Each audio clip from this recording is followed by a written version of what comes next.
इस वक्त अगर देखा जाए तो चीमा साहब मेरे ख्याल में दुनिया की नंबर 1 डेमोक्रेसी भारत के अंदर है, अमेरिका के अंदर नहीं है। वो सारी दुनिया कह रही है कि 21वीं शताब्दी इंडिया की शताब्दी है, जबकि हमसे बड़ी इकोनॉमी अभी चाइना है, लेकिन कोई नहीं कहता फकर भाई कि 21वीं शताब्दी चाइना की शताब्दी है। जो है उनके पास एक तो पैसा बहुत ज्यादा है, जितने स्टार्टअप्स हैं वहां पे। जब पुतिन साहब ने देखा कि मोदी साहब लीन हो रहे हैं वेस्ट की तरफ, तो वो थोड़े घबराए हुए थे कि आखिर ये प्रधानमंत्री मोदी साहब करेंगे क्या। लेकिन जब पुतिन साहब के ऊपर खराब समय आया तो उन्होंने अपनी मित्रता का पूरा जो परिचय था वो दिया। भारत ने जिस तरीके से अपने आप को राइज किया है पिछले तकरीबन 20-30 सालों के अंदर, मेरे ख्याल में उनका भी इन्फ्लुएंस जो है वो बढ़ रहा है, बढ़ चुका है।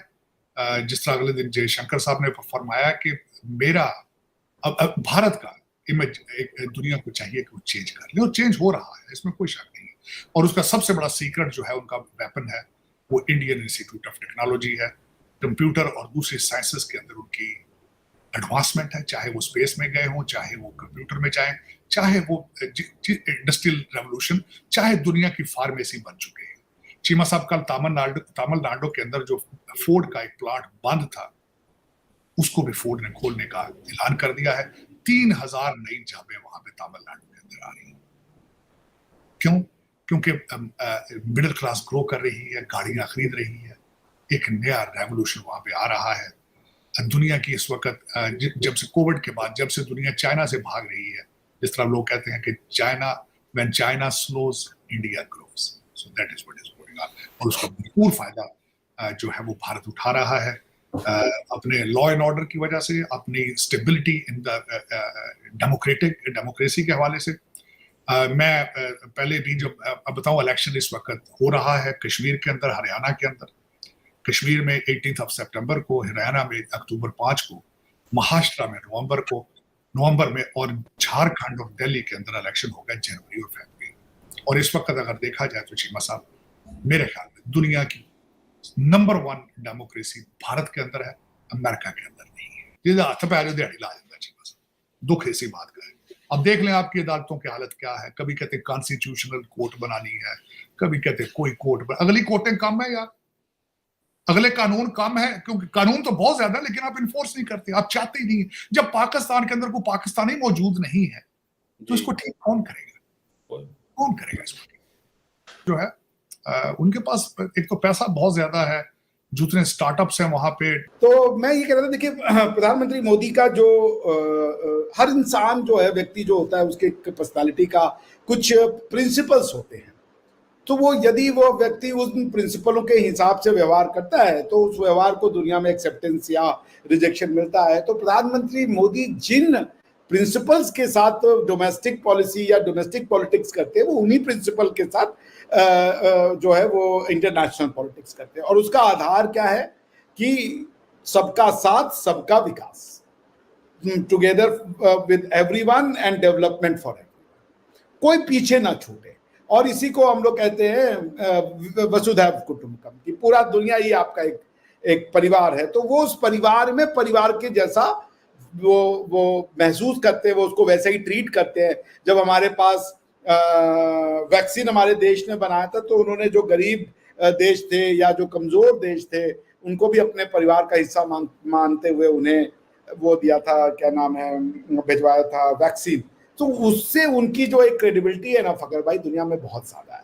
स्पेशली अगर आप देखें जो पुतिन साहब हैं, उनके सामने शुरू में ये बहुत बड़ा एक इशू था, क्योंकि जब पुतिन साहब ने देखा कि मोदी साहब लीन हो रहे हैं वेस्ट की तरफ, तो वो थोड़े घबराए हुए थे कि आखिर ये प्रधानमंत्री मोदी साहब करेंगे क्या। लेकिन जब पुतिन साहब के ऊपर खराब समय आया तो उन्होंने अपनी मित्रता का पूरा जो परिचय था वो दिया, और इससे दुनिया में उनकी क्रेडिबिलिटी बढ़ी। उनको गालियां जरूर पड़ी होंगी वेस्ट में, लेकिन क्रेडिबिलिटी बन गई।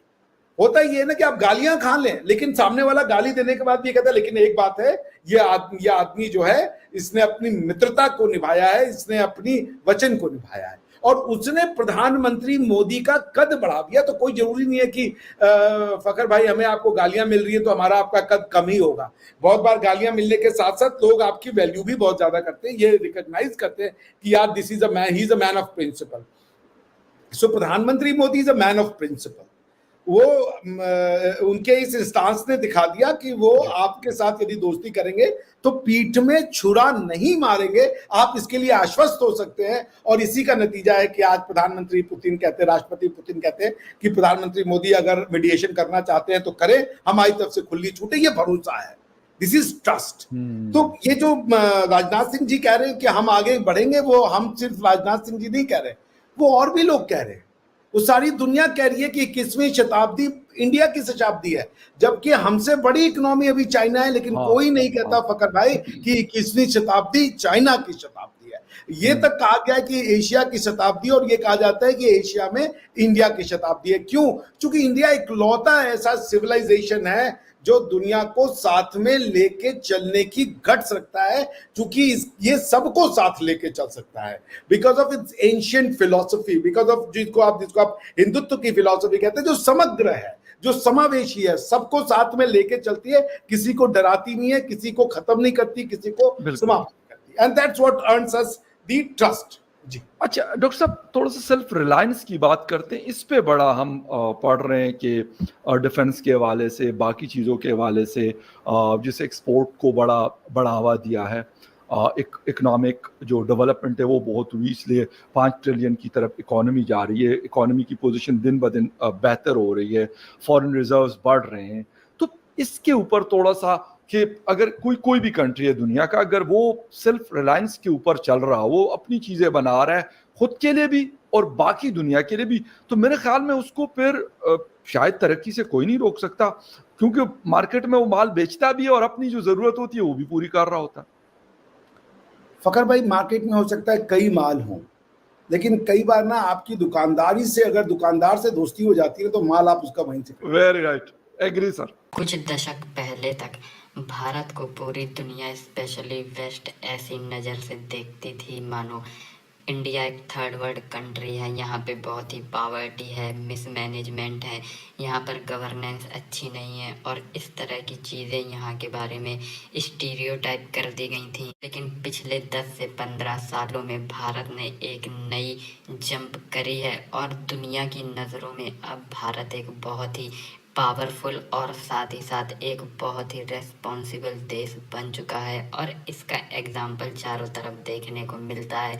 फिर चाहे वो रेगुलर चुनाव हो या फिर भारत की पीस को लेकर एडवोकेसी हो, भारत आज इस समय इतना रिलेवेंट है पूरी दुनिया में और इतना ज़्यादा क्रेडिबल नेशन है कि रशिया और यूक्रेन युद्ध में अगर कोई मध्यस्थता कर सकता है तो वो सिर्फ भारत है, क्योंकि रूस भारत के अलावा किसी और की मध्यस्थता को स्वीकार नहीं करेगा। वहीं अगर बात करें यूक्रेन की, तो यूक्रेन भी भारत के मीडिएशन करने के पूरे सपोर्ट में है, और इससे पता चलता है कि भारत की इज्जत आज दुनिया भर में कितनी ज़्यादा है। भारत जिस तरह से राइज कर रहा है, काफ़ी सालों से लगातार सबसे तेज़ी से ग्रो करने वाली मेजर इकॉनमी है, और इसी वजह से अब दुनिया भी इसे नंबर 1 डेमोक्रेसी कह रही है।